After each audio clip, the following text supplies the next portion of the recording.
Inside Black and Gold, a 3-2 edition after the Saints get a 34-0 victory in New England. Jeff, you are back from the Northeast, quite a way to the Black and Gold, an impressive win against a pretty lackluster squad. To be nice to even say that. Yeah, that was brutal for Patriots fans. I feel bad for them, even though I don't Absolutely at all. Right. It's the most spoiled fan base in the NFL for good reason. But man, that's like we can talk about the Saints put a bad showing on in week 4, and the fans deserve better. They didn't lose like that. Yeah, at least they fought.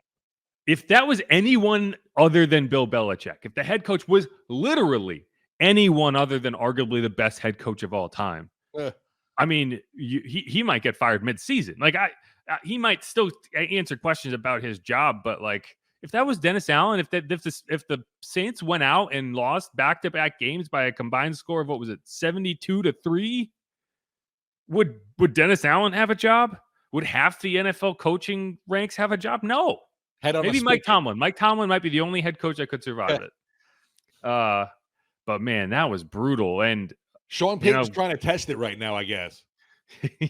First-year head coaches get a pass typically, because you're still installing. You're kind of getting your players in. But yeah, that was tough too. Losing at home to the Zach Wilson Jets, not a great thing. Did you see the clip of Robert Saleh saying "Stay humble"? Yeah. Although I thought they said it was interpreted now as he said "stay healthy." Sure, he did. Yeah, I have to see the actual clip, but I thought someone just said that on Good Morning Football about it was actually get healthy, but I'm not positive. Yeah, I'm gonna choose to believe stay humble. Anyway, it's because that's the whole Nathaniel Hackett thing, whatever. But no, so we're gonna get into this. Is kind of our post game edition. Because the funny thing about traveling to Foxborough, and I don't know if anyone, a lot of people know this. You don't stay in Massachusetts even when you go place the Patriots. You fly into Providence, Rhode Island, and you stay. At least this team stays there, and then travels to the game. So it's like a 35-minute drive to the game, which means the travel back from the game to the airport is pretty long. It's like a 35-minute bus ride, and then you get on the plane for one of the longer flights you'll take. Unless you're going to the West Coast, or it's like a 3-hour flight back, and so that's it. For a noon game, that's a pretty hefty, travel to not be going, to Seattle, right? Like that's probably the only more difficult road trip in terms of time in the air. But so we got back pretty late, wasn't able to do anything last night. So this is our post-game edition. This first segment, I want to talk pretty exclusively about the offense and what we saw, some takeaways. We'll have some news at the top, but otherwise just kind of get into what we heard from Alvin Kamara. Some other players on the offense, was clearly, and players have said this, it was a relief, like they know, like they can project confidence all they want. This team was aware that they needed to put on a much better showing offensively than they have over the first month of the season. And so just a feeling like you're going in the right direction is a very positive thing for this team, even if the Patriots are just a joke right now. But second segment, we're going to get into the stock up players. I have a bunch of them, obviously, because this was a game where pretty much everything went right. And then the final segment, there was some stuff that went wrong. There's a lot of penalties, and Alvin Kamara has a list. So we'll go through that and kind of talk about, what the Saints still do need to improve going forward. But, first things first, Pete. I'm sorry, Pete. Not Pete. Pete's the one who is going to get some nice questions this week and won't have to say, that's on me. Steve, what was kind of your takeaways from the game? Because I obviously, it's funny because when you're on the sideline, and this, when you're on the sideline versus watching it on TV, you get a very different view of everything that happened in the game. So what were kind of your takeaways from that? It was just a total domination from this team. Yeah. You hear that complete game, offense, defense, special teams. I feel like we really legit saw that in this matchup. I'll go with special teams. Punter, Luke Headley, he's taken a lot of flack too. Had a pretty decent day, I thought. You also look at field goal percentage wise. Obviously, you got Groupie adding to his season total, making 2 50-plus yarders outside. Thought that was pretty clutch of him. So bravo there. Defensively, what can you say? Obviously, a shutout. I don't care how struggling, the offense is for the Patriots. Still an NFL squad I'm looking at. And their defense is solid. Like, the offense was a joke, but their defense is solid. So, like, even without Matt Judon and Christian Gonzalez, like, that's not for nothing that they were able to put up those points. Yeah. And the fact, too, the Saints shot themselves a lot in the foot with penalties this game. That's the biggest negative, obviously, is the amount of penalties. And they still, the Patriots couldn't even capitalize off of that. That's how awful and inept that offense just is. You said it perfectly at the top about Bill Belichick. I don't know if he would last today, even if his name wasn't Bill Belichick.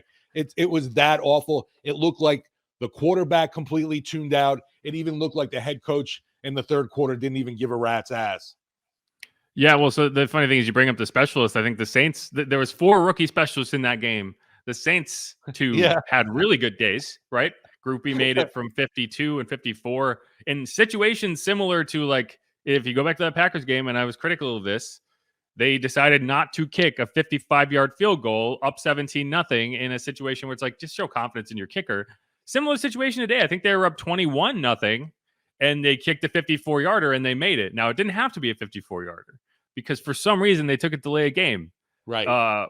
Why? I don't know. Actually, it might have been a 52-yarder. Either way, like, it was a situation where they had a 47-yarder and they tried to do a hard count and took the delay game. It's like, no, you only do that when it's not going to affect anything. You just made your kick long. Anyway, well, we'll get into that. One of the positive things that came out of this game, there were really no major injuries to speak of in terms of, no one left the game and that didn't come back that were like, man, how are they going to be this week? There were 2 injuries to monitor. Special teams ace JT Gray went out with a hamstring injury in the second half. He went back to the locker room, didn't come back. So that's going to be one. And then Adam Prentice, the fullback, went out with a knee issue, didn't come back. Apparently, Nephi Sewell is the backup fullback. That's something that I learned on Sunday because he was in there for the victory formation plays, which is kind of interesting. I wonder if they've repped that or if he just was like, I'll do it. So he got some snaps on offense, which is kind of funny. And then the other one that is worth monitoring happened pregame. Did not actually factor into the game in a tangible way. I would argue that it probably did when you kind of look at it and see some of these close plays that didn't pan out. It was Chris Olave was dealing with a toe injury. We saw him warming up in the pregame. He said it was something that started developing on Friday, and he got treatment Sunday morning, said it was fine to play with. Dennis Allen said that he didn't have any setbacks during the game. It didn't really affect anything. But you saw Chris have some opportunities to make big plays and just wasn't able to get there. And it did. I do wonder if there was some limitations based on that. Like, there was one play late in the first half where he was barreling toward the sideline and he wasn't able to get both feet in bounds. It was a great catch. And I know because he almost killed me as he did it. Did you see that on the broadcast? Did you notice that I almost died on the sideline? No, I did not. I'll have to definitely go back and check because I know those close calls happen for sure. Oh, but this one was good. So, I mean, keep in mind, I got it here for you. So this is that play. That's me. That's me giving the old matador there. Yes. Just look. And it's funny because this angle, it does not look nearly as close as it was, but in real time, right? So I'm standing there, and Chris is coming full speed, and it's kind of like if a tree is falling and you're trying to get out of the way, you can't run backwards, right? Because it's still going to land on you. You have to go either left or right. And so I was just kind of there. It was like a deer in the headlights because I didn't want to commit too early, just in case he planted and went the other direction, and then I get just right in the way. So I kind of had to wait until he got off the field, and it was and I was like, what? And if you're how close was it? Well, he was close enough to me that his hand actually caught my headphones connected to the mic pack, which I've had all sorts of problems with my mic pack getting caught on stuff. And he actually whipped the mic pack off of me. The headphones came out and the mic pack landed on the ground. That's how close it was. Because he was going fast. It wasn't casually rolling to the sideline. He was full speed. This is actually slowed down.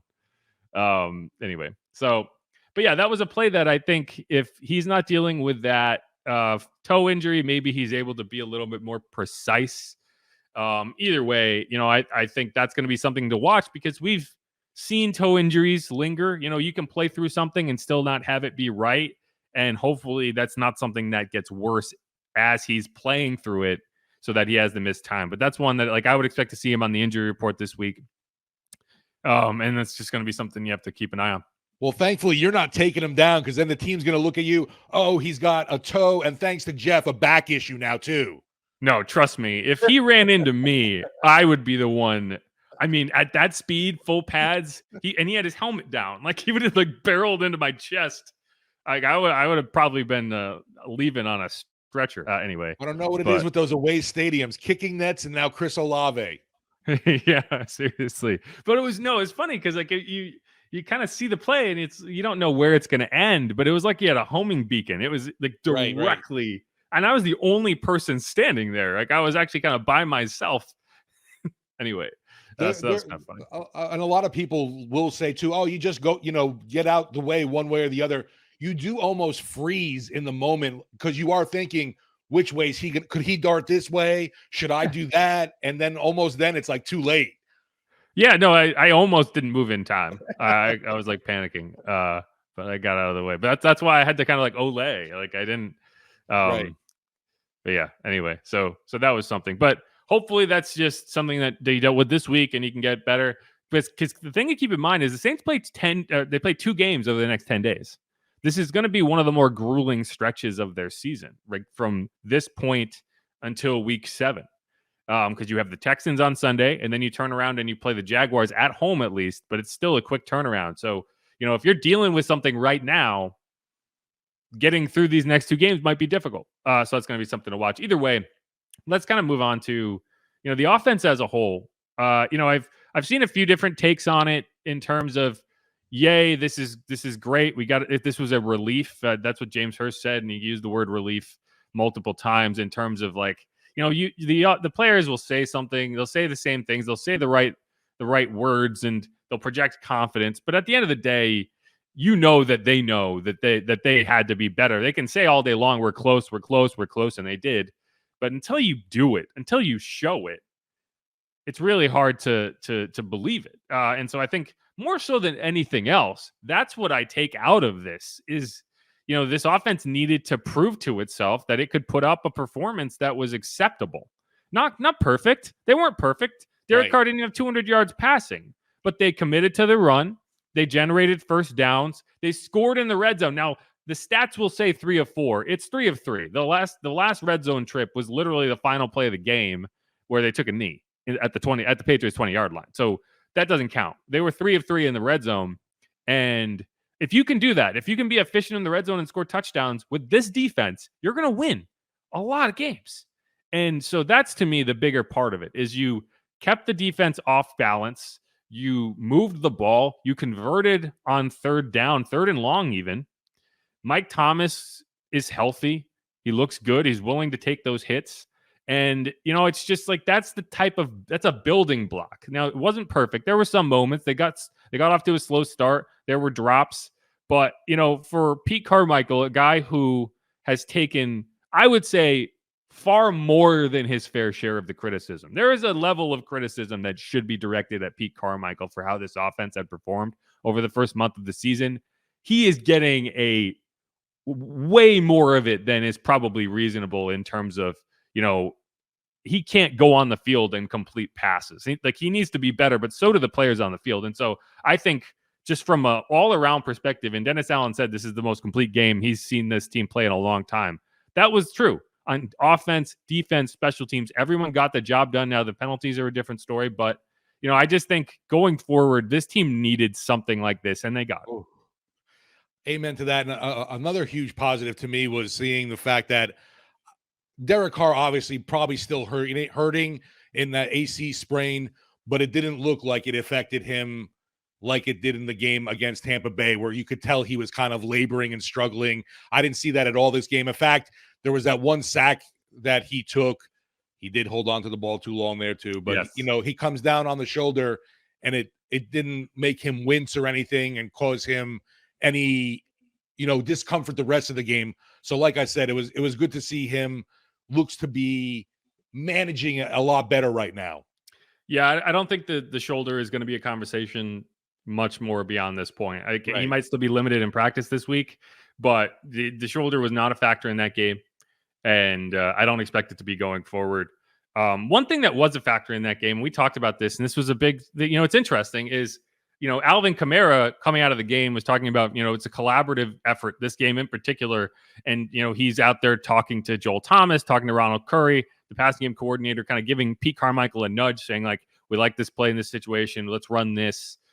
Derek Carr said the same thing in terms of, like, these are situations where, okay, what play do you like? I like this one. Let's go with that. And that's, it might catch some people off guard in terms of why is the offensive coordinator taking tips from his players. But to me, that's just a sign of a healthy offense. That's how every offense should operate. You should be running the plays that your players are confident in certain situations. Like, the offensive coordinator can be confident in a play and run it.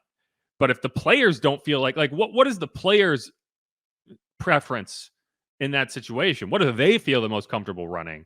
And that should be part of it. And so that conversation should be allowed to happen. And this is what Alvin Kamara had to say about that. Anytime we can go out there, collaborate. I think, me and Derek were talking all game. I was going to Pete, kind of trying to nudge him to run some things that, Mike likes, that the O-line likes, some things that I saw that I like. Me talking to JT, talking to RC, just collaborating and doing what everybody's comfortable with doing. Talking to everybody, seeing trying to get in the minds of everybody on the O, and get the ball spread out and trying to be efficient on offense so we can operate. We got too many playmakers to have a offense. And I think today was a good example of what we could do when we're collaborating and hitting. To me, that's just Alvin Kamara embracing a leadership role, right? And I think that's something that we've seen from him and Mike over the last few weeks. These are guys that when they came into this team, they were the young bucks, obviously, and they were being led by Drew Brees, by Mark Ingram, by even a Ted Ginn, right? Like veterans who could take on that kind of vocal leadership role. Well, at a certain point, Alvin Kamara and Mike Thomas are those veterans, and this team needs them to be in that role. And so, like, Alvin has his own unique way of going about it, obviously, and he's a character, and you're going to hear from him, and he's always going to have some interesting quips and kind of loud ideas as to what this team should be doing. But that's a good thing. That's a healthy thing. And so it's good to hear that Pete Carmichael is taking that and working with it. Now, that becomes a double-edged sword. It's great when things are going well. What about when they're not going well and there is some disagreement over what should be happening, right? How did that conversation go when you're down 5 in the fourth quarter as opposed to when you're up 34? That's something to watch. But I think just in general, that's a good sign for this team.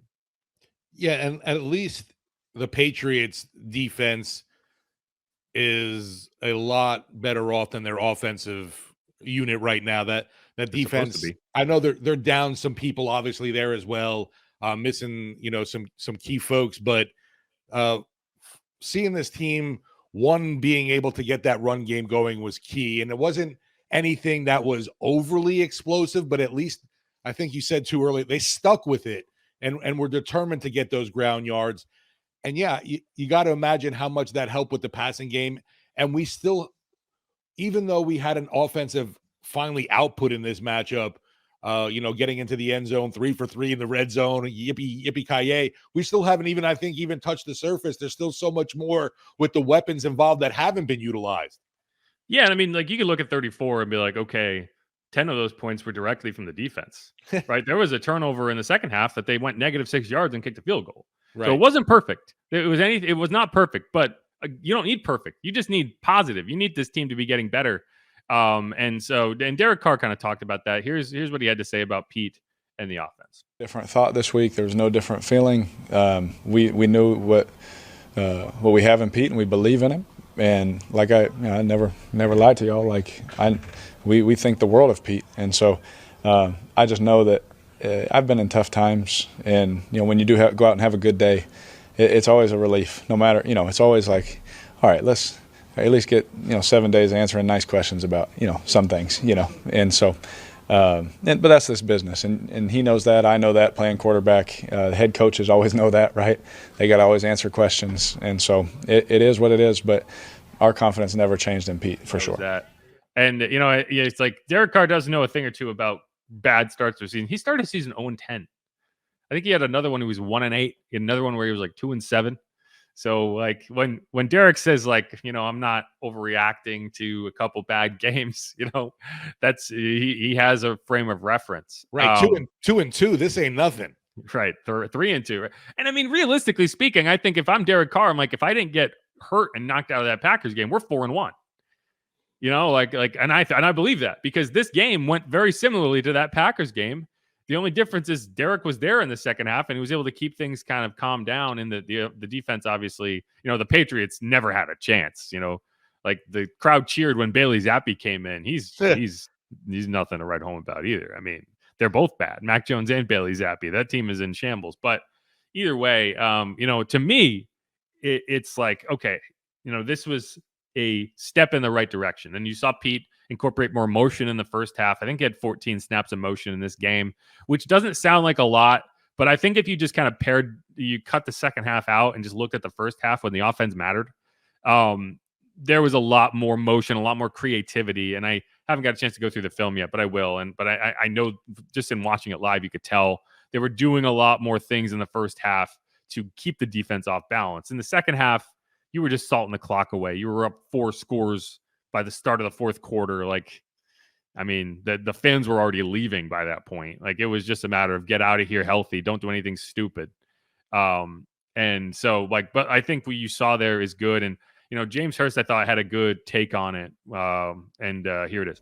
Relief from everyone on offense. Relief from people on defense. I mean, relief from the whole team because we know the type of players that we have in the locker room, and we know what type of team we can be, and it's great to finally see it. Yeah, how much does this group just need that? I mean, like, everyone keeps talking about, we know it's in there. We know, fix this, so we can get big plays, but to have it happen. Yeah, you need it because, you can think about it and you can wish it and dream about it all you want, but until you do it on Sunday, it really doesn't matter. Do it in training camp, do it in preseason, do it in practice. Those are all great, but the only thing that actually matters is doing it on Sunday. So it was a huge confidence boost for us, and it's something that we have to understand why we're able to do it, why we're able to be successful, and imitate that week to week. To me, that's the messaging now. It's not y'all were great, y'all were fantastic, no notes, right? It's self-scouting and being like, okay, why did things work? Why were things more successful? What did we do differently that worked in terms of preparation, in terms of game planning, in terms of practice, in terms of actually playing on the field? Because you were in a similar situation last year when you went and shut out Derek Carr and the Raiders in week 8, 24-0. You did the next week? You came out and you put up a dud on offense and lost 27-13 to the Ravens at home. What'd you do the week after that? You went to Pittsburgh and you put up a dud on offense and lost 20-10. If you were tied 10-10 at halftime, you lost 20-10. You did not score in the second half of that game. And so, like, to me, it's like, yeah, you can be thrilled about this game and you can feel like everything went in a positive way and you're building, but it can't be a flash in the pan. You have to be able to catch that lightning in a bottle in some way and build on it. You weren't able to do that last year. This year has to be different. They're going out to Houston. They're facing a rookie quarterback. You should be able to take advantage of him just like you were able to take advantage of Bryce Young and Mac Jones and these quarterbacks who are not up to snuff at this point. I think CJ Stroud is playing well, but I mean, they lost to the Falcons yesterday. Like, they're not unbeatable, right? Like, they have a good defense and you have to put it on them on the offensive side. And so, to me, that's the right messaging. It's like, okay, that was great. How did it work? Figure that out and keep doing it. It's wild with the Texans. CJ Stroud has now set the record for most passing attempts without throwing an interception to start an NFL career. So that's one thing, doing some early scouting on stuff, looking at Texans information. They're actually +5 in the giveaway takeaway ratio. That's huge. And we saw that be a factor in this game. Obviously, we knew the Pats were a -5 going into week 5's matchup. They ended up -8 now for the season, which, Bill Belichick's skin has to be crawling about that.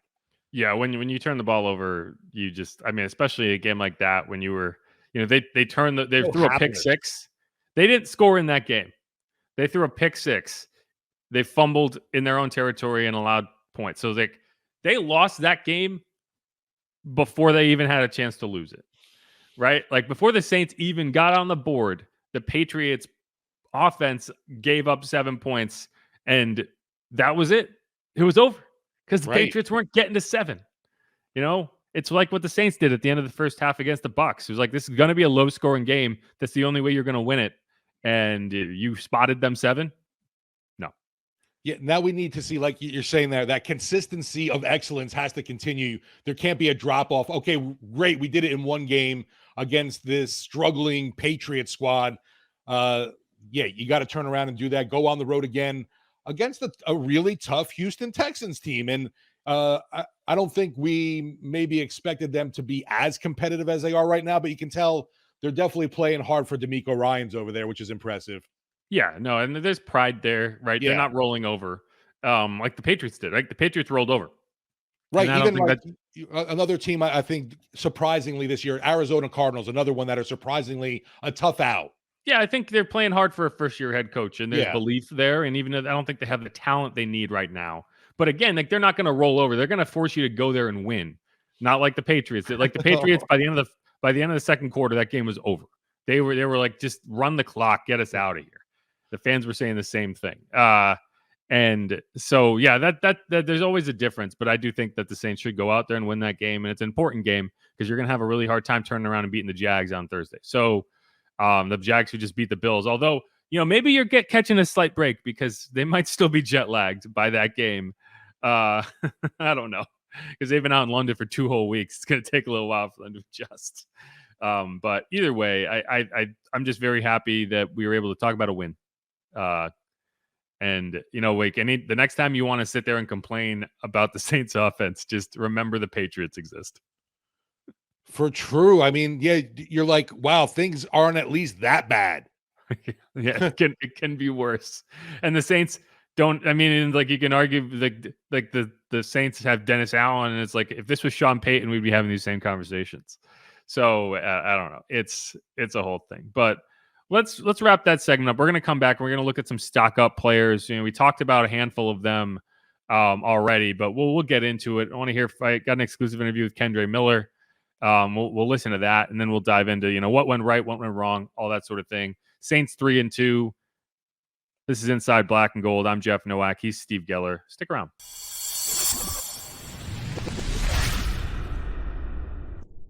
3rd and 6.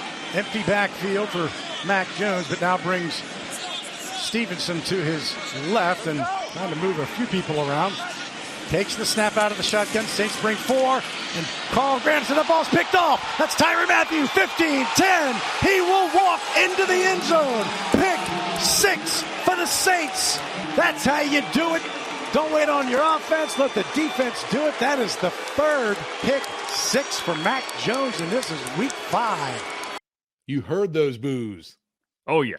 And we're back on Inside Black and Gold. Those boos were like, I would argue that the boos in Gillette yesterday on Sunday were louder than any cheer that I heard throughout that game. Like they're fed up, and they have every right to be. Their team's 1-4, and they look listless. They look like they have no, you know, and like you can look past a lot of the awkward and mistaken draft selections when you have Tom Brady and you're rolling every year and you just figure it out.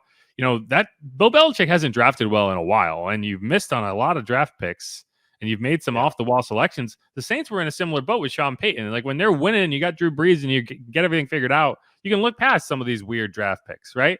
But when you're bad, like, man, this is where you're supposed to be getting your reinforcements from. What happened? And it's not his fault. They lost Christian Gonzalez. He had been playing well. But yeah, anyway. This is the stock up segment of this program. This is Inside Black and Gold. I'm Jeff Nowak. He's Steve Geller. And, you know, the stock is, I don't know if it can get any lower on the Patriots, but for the Saints, this is going to be primarily about the offense. That's why I played a defensive clip at the top, because we're going to talk mostly offense in this segment. Because, you know, I think, you know, they deserve some praise. And the first guy that I want to highlight, and, you know, he's just, at this point, he's just the guy who goes out there and delivers every week. He's had 4 catches and 50 yards minimum in every game this season. And the most important stat is 5 for 5, which is 5 games played in 5 opportunities, has not appeared on the injury report once. That is Michael Thomas. I said early in the season, just having him out there is confidence inspiring for this team. He and Alvin Kamara are both becoming the more vocal leaders of this team. He stood up in the locker room after that week 4 loss and said, this is not what we do here. Don't get used to this. And so that needs to continue. And, it's a lot easier to be that vocal leader when you instill confidence in your teammates that you're going to be out there every week. And so far, to me, what you've seen from him and kind of this selfless way that he's going about his job, and like telling Derek Carr, like, no, you can lead me into a hit. I can take it. I'm a big dude.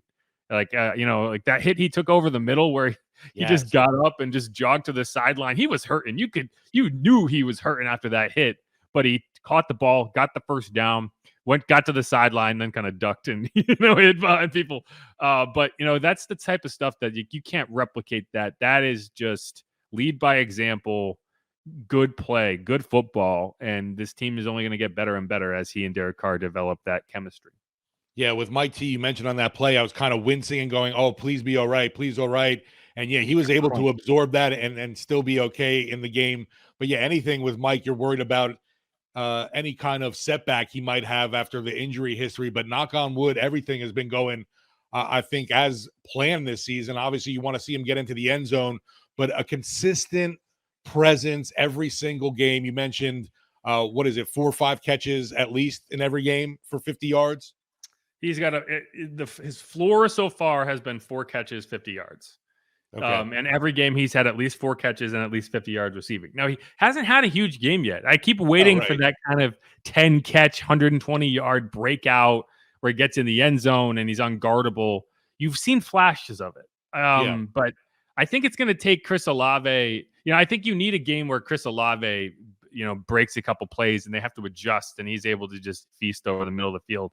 I think too, he's also at a point in his career, I think, where he's not going to get worked up about the numbers, right? Like, that's one thing that I think you can say positively about this Saints team is there's no one on it that is just trying to rack up stats, right? Like, everyone's perfectly fine with a limited stat line as long as the team wins, right? And that's what you've seen thus far. I mean, Derek Carr had less than 200 yards passing, and I think he was very happy with how things went. Like, it's not like he's like, oh man, that just looks bad for me. It was just, we got the job done. And, if you can do that, if you can, and not just say that, if you can actually do that and believe that, that's a good thing for a football team. So, I just think, what we've seen from Mike has been really positive. And this is what he had to say about kind of that development with Derek Carr. Cause I think, we took it for granted all those years with Drew Brees, just how easy it was.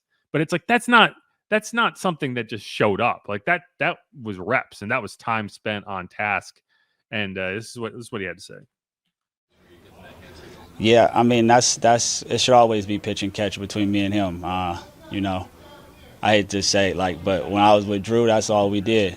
Pitch and catch, find open throws, nonverbal communication, talk after every play. So we're building that and holding each other to high standard. Yeah, I mean, that's the thing. Like, with a guy like Mike, it's a lot of it's timing. It's a lot of it's understanding where he's going to be, because that if you get it to him at the right time, he's going to fight. He's going to beat anybody. But you got to know. You got to have that anticipation with him, because he's not going to be blowing the top off the defense. He's not going to be creating 8 yards of separation. He's going to be creating space in a phone booth, and you got to know where to fit the ball in. And I think what you heard from Derek and Mike after this game is there's a little more nonverbal communication. There's a couple of plays where he just gave him a hand signal and he knew exactly what he was going to do. It was stuff they didn't even rep in practice, and they just got it done. So to me, that's my stock. If your stock was only down on Mike Thomas if you were thinking he can't get through a season. And through 5 games, I think what you've seen is, that durability that, he displayed early in his career. We're starting to see it again. That's definitely the biggest one, man. I think we talked about it a ton, and it was like, for me, definitely was like, can Mike T even last double-digit games this season? What are we going to see from him? Because, yeah, I'm pretty confident in the guy's abilities, the strong hands, the ability to make that catch in traffic. You said, too, obviously he's not a burner. He's not going to blow the top off at anybody, but if you're able to get the ball to him, he's going to secure the target. And just like I said, a consistent force every game, as long as you're showing up and not, being a non-factor in the category. I know we'll get to some of the guys probably in the stock down segment, but you just have some questions for some names in this offense of how do they fit in.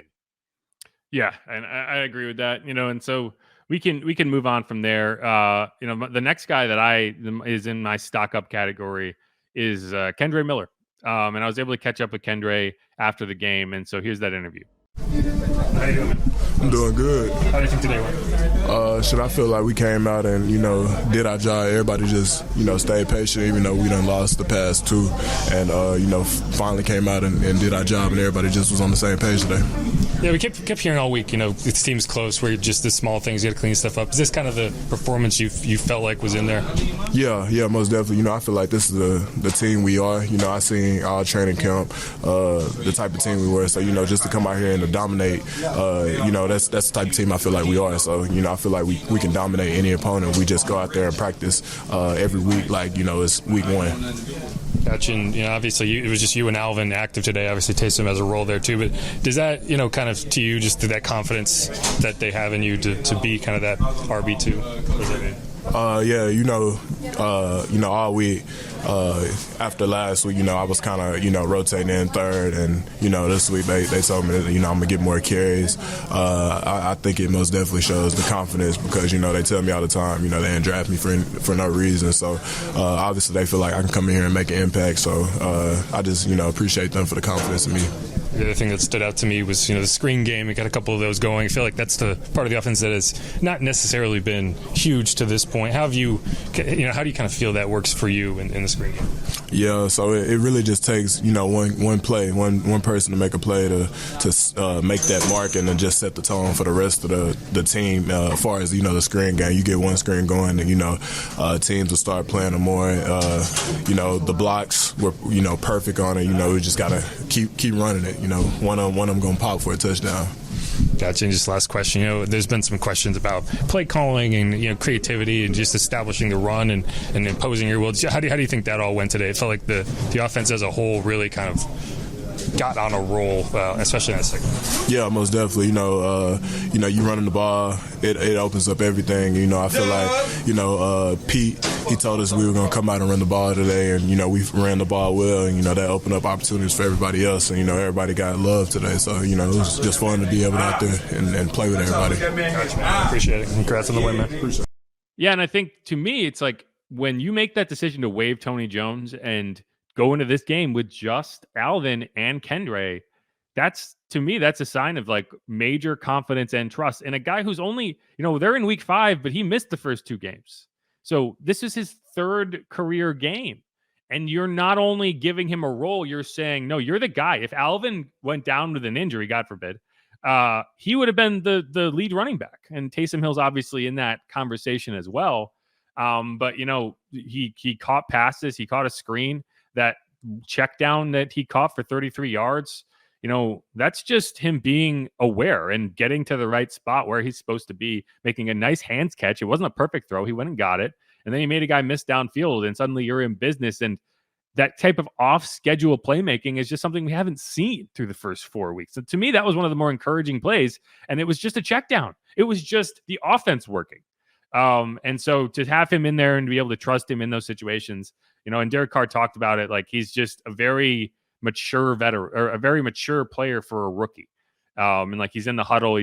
Derek doesn't have to constantly be, reminding him what to do, reminding him to go fast, to play fast. And he's only going to keep getting better. And so to me, like, I was wondering how long it was going to take for them to kind of unleash Kendre in this offense. And I think you're getting there.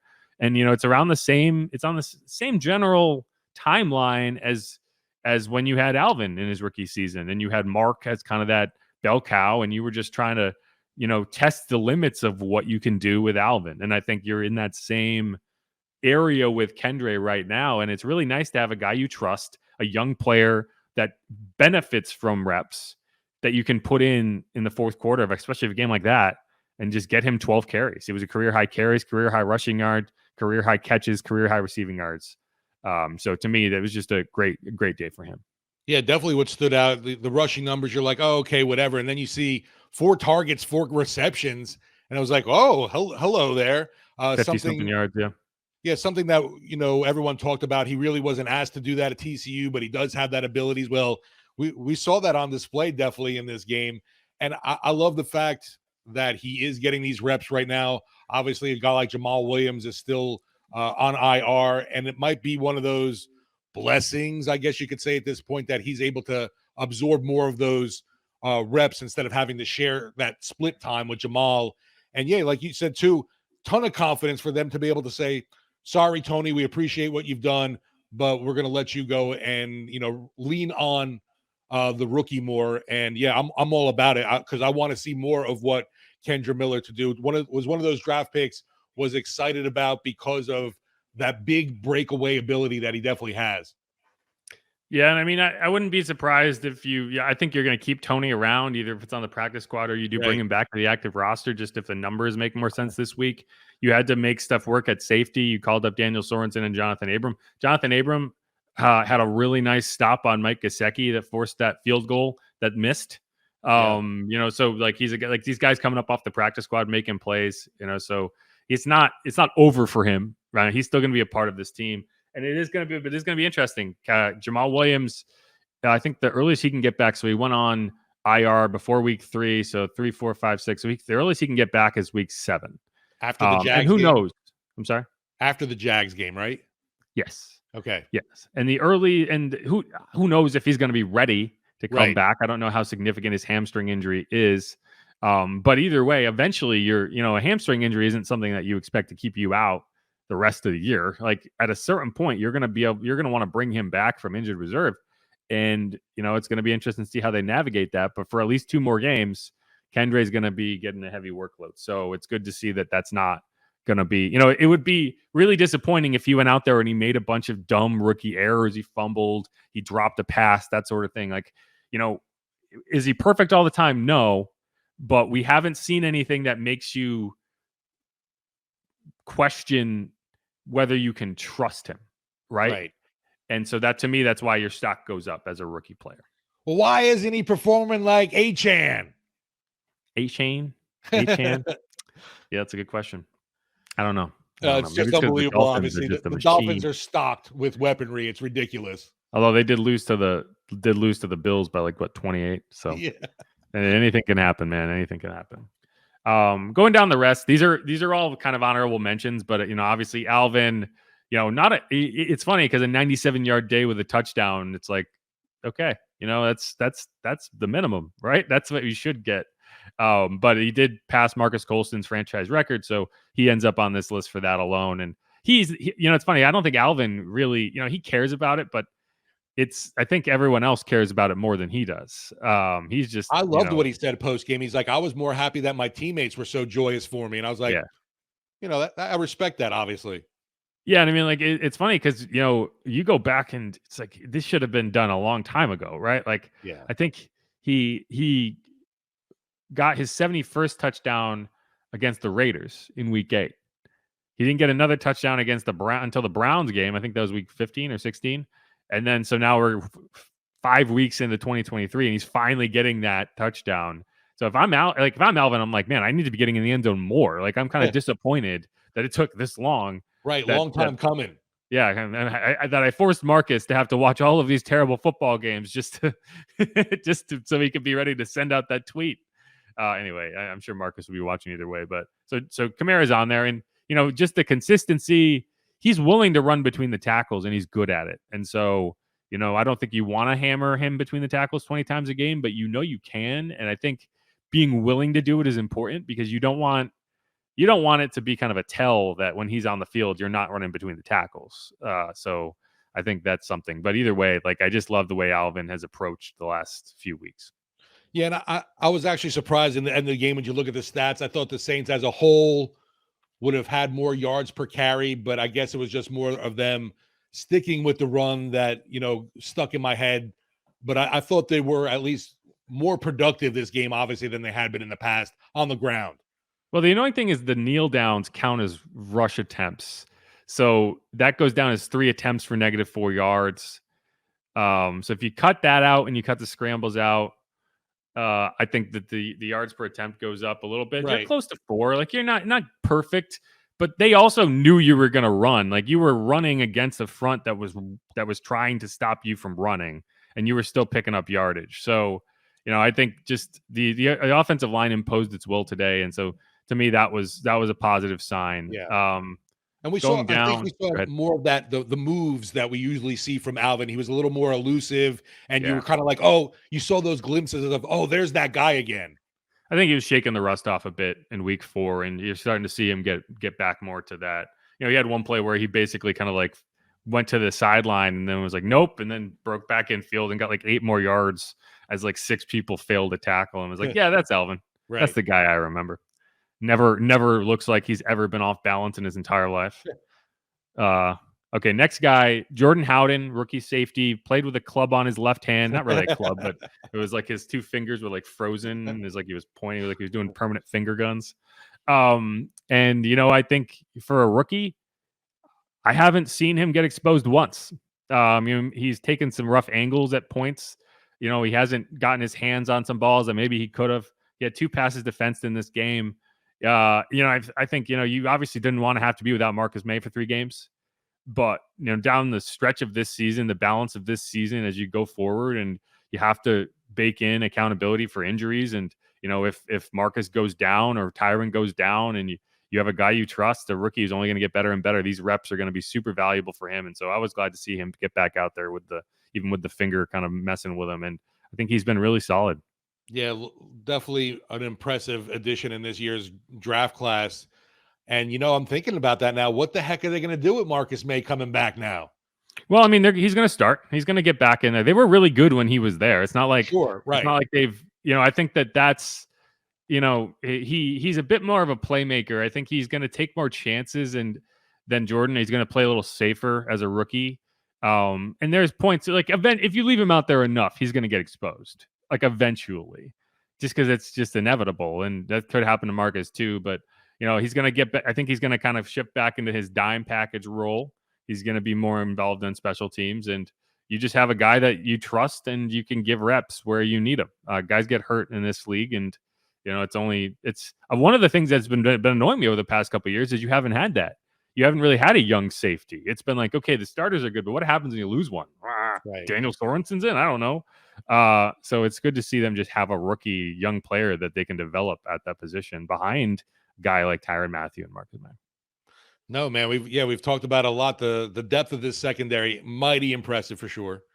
All right, so a couple more. Tyrann Mathieu just keeps doing his thing. It seems like we've come a long way from when everyone was giving him such a hard time last year. He's washed. I don't hear too many people with the he's washed takes anymore. He's just a guy who's always in the right place. This team looks up to him. And so I love Tyrann. I feel like I was on the right side of that take all along, and so it's good to see him keep doing his thing. A steady Eddie, great leader, and just really a guy when he speaks, that's that calming presence, I feel like. Yep. Next up, Foster Moreau. The tight end position is kind of pissing me off in terms of why aren't they using it? Why aren't they giving guys chances? Today they did give him a couple chances. Foster's a guy who does all the dirty work. He's never going to get credit for a lot of the stuff he does. So it's nice to see them give him that little shovel pass opportunity, basically a Travis Kelce special in the red zone, and it worked.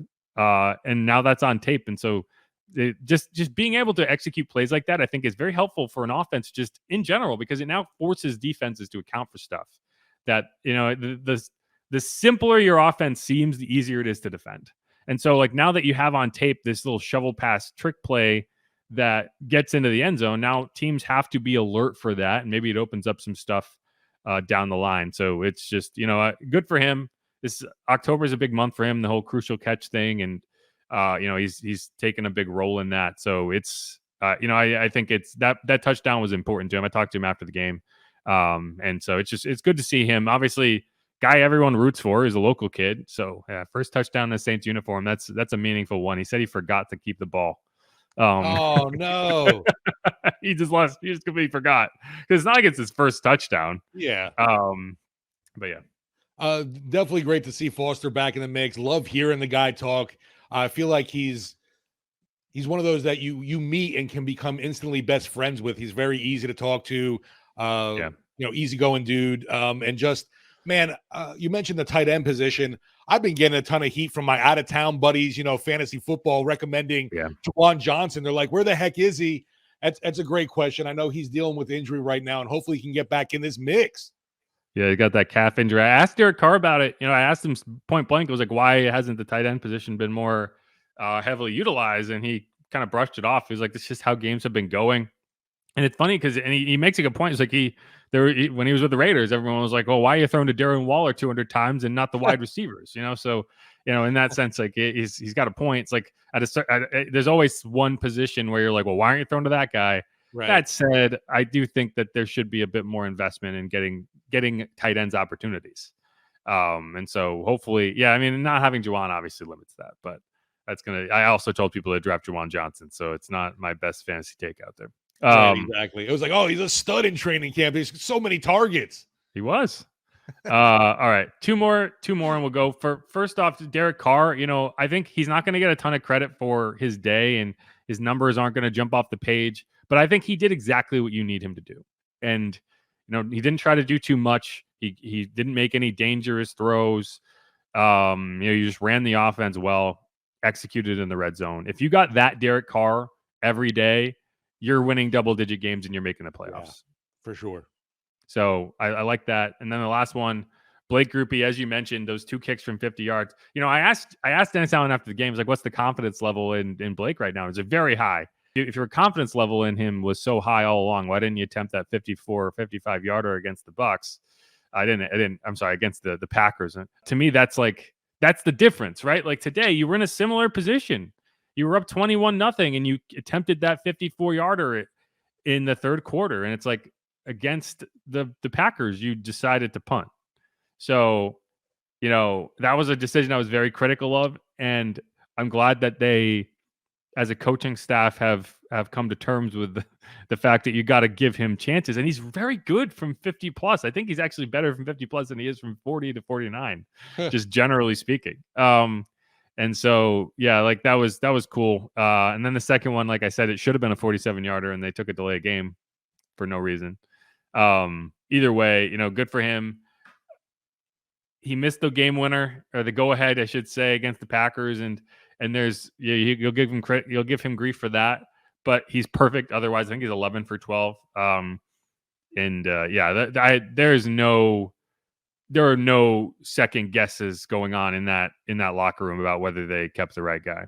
I thought that was huge. Yes. Watching the game against the Pats, 2 50-yarders plus outside on the road.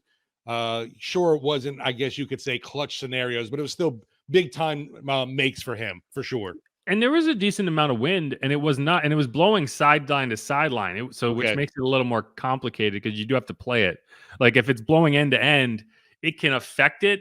But if you're kicking with the wind, you're just pounding it through. And if you're kicking against it, it's really just a matter of making sure you get the right trajectory. When it's going sideline to sideline, you have to actually play it. And so it was good to see him get that done because, like I said, I don't think he had to deal with that in training camp. We really didn't see any real wind during that entire month. It's just, obviously I'd still like to see him make a clutch kick because I don't want to, you hope that it's not a situation where he's going to make all of these kicks and then anytime he gets into a clutch scenario, he's going to clam up, right? I don't think that's going to be the case, but until we see it work, until we see him make a clutch kick, I'm going to wonder. And I'm going to be a little stressed out. But yeah, either way, like that's my last stock up player. I don't know if you have any others you want to throw in there, but obviously it looked mostly on offense. But yeah, I'll give a shout out to Granderson just for his pressures, sack. I think he had 3 tackles for loss, some hits on the quarterback. One of those guys that definitely stood out on that dominant defense yesterday as being an aggressor and a difference maker. He forced that interception, that Tyrann Mathieu interception, right? So, yeah, I mean, he should have been on my list. I left him off, but it's because my expectations for him are so much higher than they were to start the season already. And so but he did have a rough game. I think the entire defensive line had a rough game against the Bucs. They weren't able to get home. They weren't able to pressure Baker Mayfield. That's why I mentioned him too, because I think he's been on the up and the down. So he's back on the up. Yeah, and it's funny because like certain quarterbacks I think are just a lot better at evading pressure, and the Saints just have these kind of big, bulky guys. So when you deal with that kind of herky-jerky quarterback, you have to be really on point when you get upfield. And so they were able to do that today. And when this game actually felt like a game, the defensive line is what destroyed that for the Patriots. I know Cam Jordan recovered a fumble. I think he and Tano shared a sack at one point. Yeah. It was a good day for the defensive line in general. Oh, Roach had a pass breakup. Yes. But yeah, like you said, it was nice to see that front, assert its will, basically. We could face that Patriots offense more often than not. I'd like that. Agreed. All right, let's wrap up that segment. We're going to come back and we're going to do a quick, 3 down segment, kind of get into Alvin Kamara has a list, which I find funny. And we're going to talk about that. This is Inside Black and Gold. I'm Jeff Nowak. He's Steve Geller. We will be right back. Subscribe.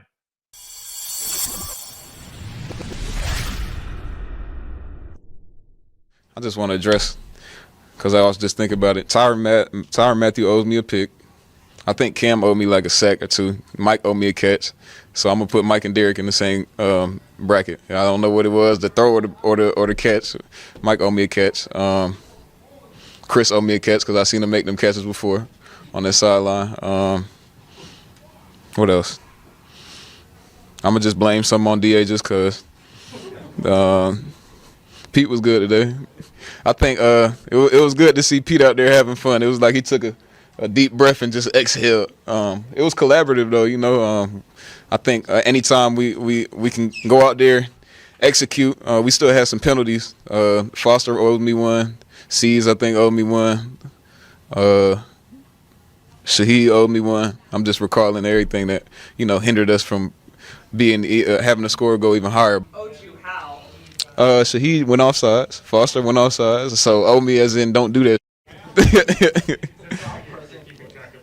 I mean, I got a very, very good memory. So I think those dudes they harder on themselves than I'll ever be. But I'm gonna talk though. I mean, it's like we need that. They know it though. It's not like me getting on them, but it's like, man, we gotta. If some of those penalties, I mean, we doing what we doing. We need to stay ahead of the chain so we can get more. And we're back on Inside Black and Gold. I'm Jeff Nowak. He's Steve Geller. That was Alvin Kamara, list maker.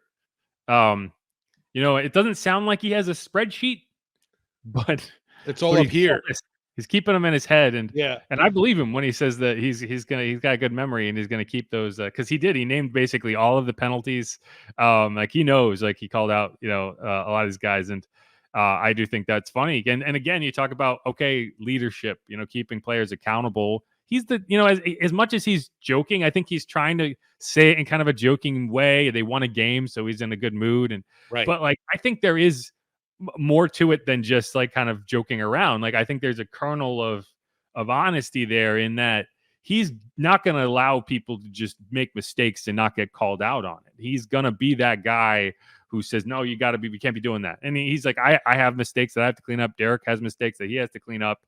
And so it's like, I think that is important because it can't just be the coaching staff yelling at players in film sessions because they screwed up. It's got to be something within that group where everyone feels accountable to each other.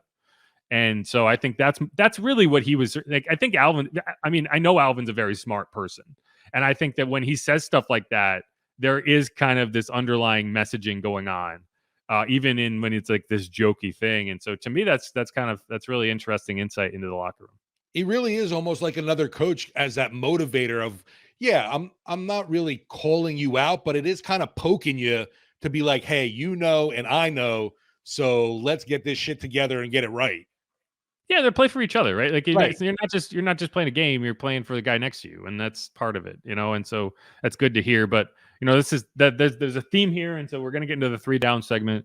And my first down isn't even a player, it's several of them, because it is the group that I refer to the false starters. And they are starters. It's not a t-shirt I want to wear. False starters. There were 4 false starts in this game by my count on the Saints. And, in a lot of instances, you would be like, oh, man, the crowd, they were so loud. They affected it. No. That is not what happened today. That is not an excuse. It was just mistakes. And so Alvin listed them himself, but I'm going to list them. You had, and it was weird because of the players that they were called on, right? So you had Rashid Shaheed had one, wide receiver. Chris Olave had one, wide receiver. Foster Moreau had one, tight end. And then Cesar Ruiz had one, which is a guard and the offensive lineman. That's kind of what you expect. Right. And I think, I wouldn't be surprised if like part of that was they were trying to incorporate a lot more motion, a lot more creativity. And, when I think the more you try to handle in that moment, the easier it is to kind of, just kind of catch yourself moving or not get set. But yeah, that's got to be better. 12 penalties, 87 yards in a close game. That's going to cost you a game. Like Absolutely. This, you can look past it in this one because it was never close and it was a laugher by the end of the second quarter. But, those are the type of mistakes. They could have put 50 on the board if not for some of those mistakes. Yeah, the point there is because of how awful this Pat squad was, they couldn't take advantage of those mistakes at all. And yeah, it was still a 34-zip showing from them. Like you mentioned, the Saints could have put up 40, 50 points in this game if not for those stupid penalties. And the Patriots unable to capitalize at all. Shows you too. I think it's you hear from the guys like Bobby Hebert, Deuce McAllister, 10 penalties or 100 yards penalties a game equates to a touchdown. Basically the Pats could not get that. Yeah, it's funny because part of me wonders if the coaching staff is kind of happy to see all the penalties because every coach doesn't, coaches don't want to come out of a game and have nothing to complain about. Yeah, right. They always want to have something. And so it's like, everything kind of went well otherwise, but at least that gives them something to be like, you guys got to be better. I don't care if we won 34-0. This is unacceptable. Right. It's a lot easier to be critical when that stands out for sure. Yeah. And so, because I'm sure that's going to be a huge topic all week is like, too many, like we're going to hear from DA on Monday. We're recording this before DA talks, but I guarantee you one of the first things out of his mouth, I'll be like, gotta clean up better. So, I guess it's not the end of the world, but there was too many. And the Saints have actually been pretty decent on the side of the penalties, especially procedural stuff. Like you're going to have holding, you're going to have pass interference, especially with the way the Saints play on the outside. Like the holding penalties are kind of a necessary evil. Joe Woods has said like, he tells his guys, okay, the first one's on me, right? But then after that, it's on you. And because it's like you kind of have to stay in their hip pocket, and occasionally they're going to get some illegal contact, some holding. But it's the if you can't get the snap off, if you're looking at third and 4, and you can't get the snap off because someone moves, and then your 3rd and 9 is like, man, like 3rd and 4 is go. Your entire playbook is open, and then 3rd and 9, the defense has an advantage. That's such a swing when you look at it in real time, and it happened multiple times in this game where the Saints had a reasonable 3rd down. And then false start, 3rd and long. I think they converted on one of them. It was the deep ball to Mike Thomas. But, that's, again, it's like if this was a situation where this was a 1-score game and you're trying to put a team away and you're punting because of a silly mistake. So to me, that's like, it's not any individual player, but this team's got to be more composed than that and not get all those procedural penalties. So that's definitely something, as good as everything looked on offense, on defense, and special teams, you have that one issue to harp on. It's like we can't have everything nice in one game. So this one, it was the penalties. Like that's so much of this is like this is all kind of gravy mistakes. Like I'm just kind of like skimming off the top of like, well, this is some things didn't go well, and you have to call some stuff out. Jimmy Graham is my next one, and it's like, yeah. I think he's been decent as a blocker, so I'm not going to complain about him as a blocker. He just has gotten so few opportunities in the passing game that when you do get one, it's like, gosh, catch the ball. And it wasn't a great pass. It was behind him. Jimmy, he can catch that. Yeah. And if he catches that's an example of a 3rd down. I think it was either the 1st or 2nd drive. You had a chance to pick up a 1st down and go in for points. At that point in the game, I think it was 0-0. I think that was right before the Tyrann Mathieu pick 6. And it's like, okay, Jimmy, you've gotten 2 targets on the season. One of them can't be a drop. I don't know if technically it's going to go down as a drop, but I think he would consider it a drop.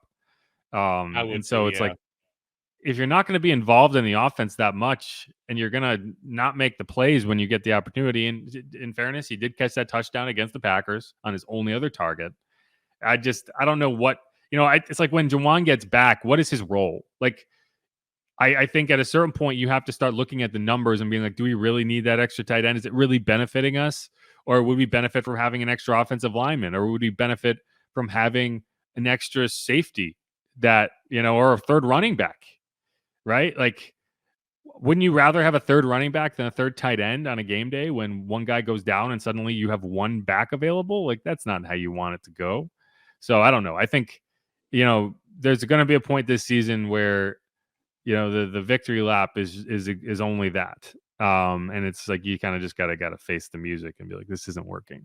Yeah, we've kind of questioned the vision for Jimmy, and I think he's been fortunate with the numbers game. You mentioned right there early on, Foster Moreau, missed the first few games with an injury. Now you're dealing with Juwan Johnson with an issue. But if we can get everybody back healthy, how does Jimmy fit into the mix? He has been a better blocker. I'll give him that credit too. But, just being more than a speed bump, you're going to have to be for this offense right now. Right. I think that's good. Like, not even saying you cut him.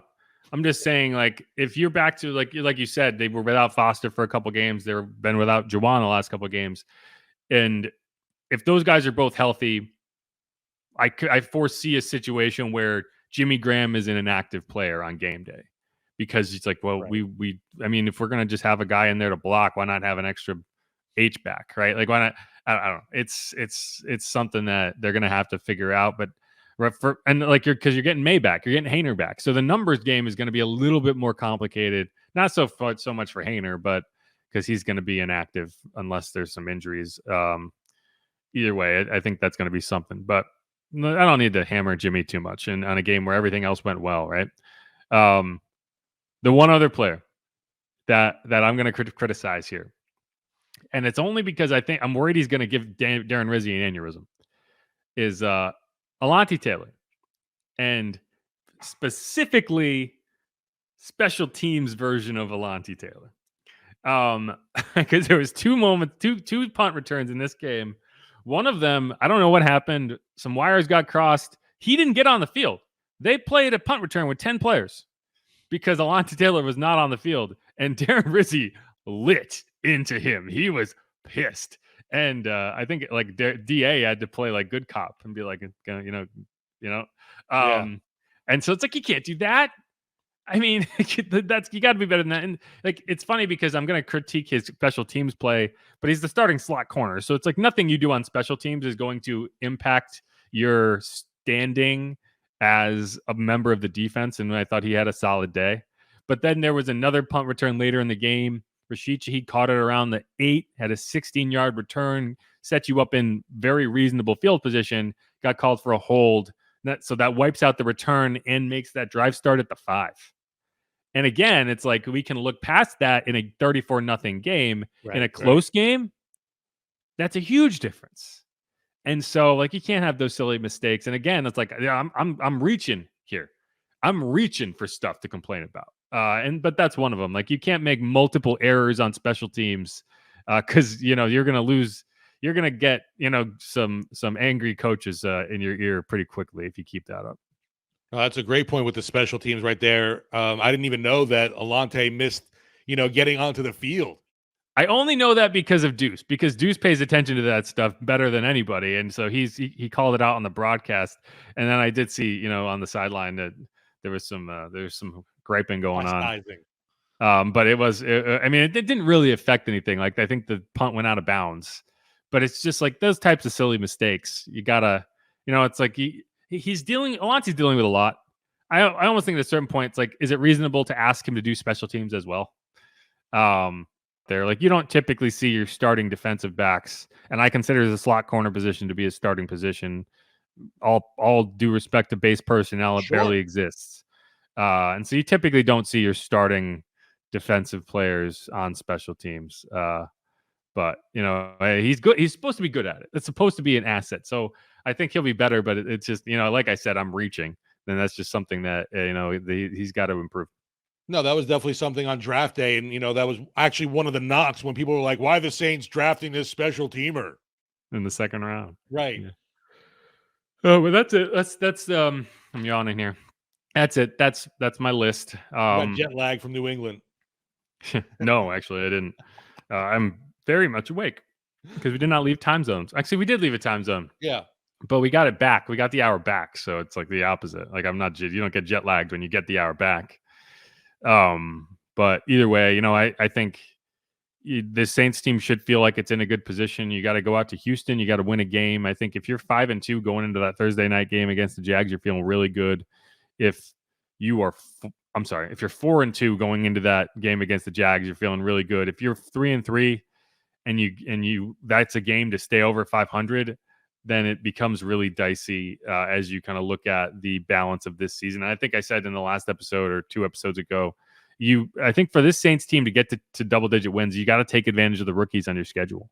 Yes. And when you're a team that relies on its defense to kind of make inroads for you, that's a matchup you should be licking your chops about. I think the Saints want to be that first team to intercept C.J. Stroud. And they should. Maybe it'll be Alontae Taylor with his first pick of his career. Now you're just talking crazy. Yeah, exactly. But no, you mentioned with this, you got to take advantage. Rookie quarterback, also rookie coach. Much respect to D'Amico Ryans, but still, totally a game the Saints need to go in.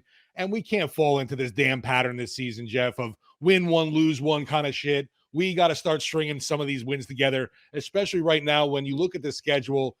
We were mapping out things of what you expected to be wins, and this was definitely the game in Houston was marked as a W in my column. I'm sure for many. Yeah, I agree with that, and they got to go win that game. Like, I get it, Houston's playing better than people might have expected. They're still starting a rookie quarterback, and they're still at a talent deficit. So that's a game the Saints should expect to win. Surprisingly, Dameon Pierce has not been a factor at all for them all year. Right, and like Nico Collins and Tank Dell are blowing up the league apparently. But hey, it is what it is. But all right, let's wrap up this episode of Inside Black and Gold. We'll be back later in the week. I think Wednesday I'll do a quick injury report breakdown to go through the initial injury report of the week, and then we'll have a longer preview and go through some film notes when I get a chance to go through the film later today. I'll parcel that in to one of these episodes. We'll figure it out. But thanks everyone for listening. I'm Jeff Nowak. He's Steve Geller. You can follow me on Twitter at Jeff_Nowak. You can follow him at Steve Geller WWL. You can follow the show at Saints_pod. You can check out the latest Saints content, news, and analysis over at WWL.com. And as always, listen to Mike Detillier, Bobby Hebert, and Steve Geller over on Sports Talk every day, 4 to 8 p.m. on WWL AM 870 FM 105.3 and the Audacy app. Steve, you excited? Yeah, man. Always feeling better after a victory for sure. It beats the alternative, and it really does change your mood for a week. I don't care if you are a fan or even following or covering a team. I feel like, my mood's going to be better this week because we're heading into a more positive realm than coming off 2 straight losses, obviously. I agree. And now we can start complaining about the Pelicans because they're going to start. There you go, right? I'm wearing the Pels shirt here. Let's go, Zion. Right. Who dat? Go Pels. Be easy, y'all. Peace.